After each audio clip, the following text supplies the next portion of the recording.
this generation EVGA cards have some pretty unique features. For example, one of these unique features is the ability to get bricked by Amazon's latest game. That's a cool feature to have, right?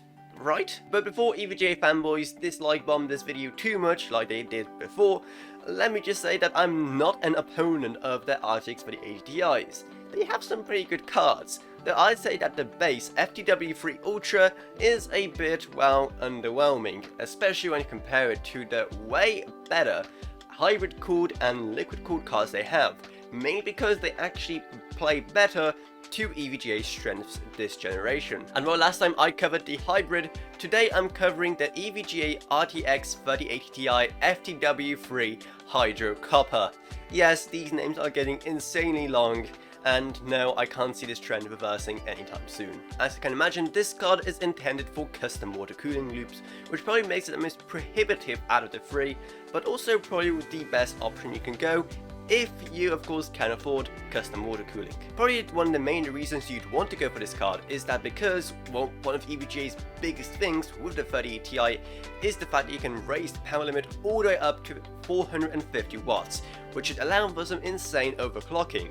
However, even though it is even available in the base model FTW3 Ultra, with just air cooling, that card definitely isn't super well adjusted to take full use of that. There's a reason why ASUS, the only other company to have such a high power limit on the 3080 Ti's, only done so on the liquid cooled 3080 Ti, just because, well, on an air cooled card it feels like a bit of a waste. So as you can imagine, if the hybrid cooled EVGA FTW3 Ultra is pretty good at managing that kind of power limit, I mean a custom water cooling card, that'll be an amazing overclocker. And that's not the only benefit you'd get from going with this card, because it also is a single slot card. That's right, it only occupies a single slot in your PC, something you don't really see too often nowadays. It just looks so tiny and helpless, doesn't it? So it's a great way to save some space around your motherboard, even though naturally water cooling is also a great way to lose space in other places because of the need for stuff like, you know, tubing and reservoirs and pumps, etc and etc.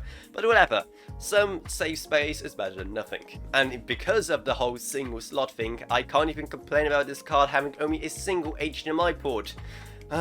You got me there, EVGA. This is what it took to finally stop me complaining in every single video I make that only a single HDMI port is not enough nowadays. And looks wise, you're getting something pretty special as well. At the front you have this pretty nice matrix of hexagons on this translucent blocks that of course lights up with RGB, and not to mention you're also getting a EVGA RGB logo at the back. And if you want even more RGB, just like with the other FTW3 Ultras I've covered, there's a 3-pin addressable RGB header on the card itself, along with an additional fan header, which is pretty cool. However, all of that matters only if you're really interested in having this specific block from EVGA, because alternatively you could always just pick up the base model FTW3 Ultra and then just pick up an aftermarket block from someone like, say, EVGA.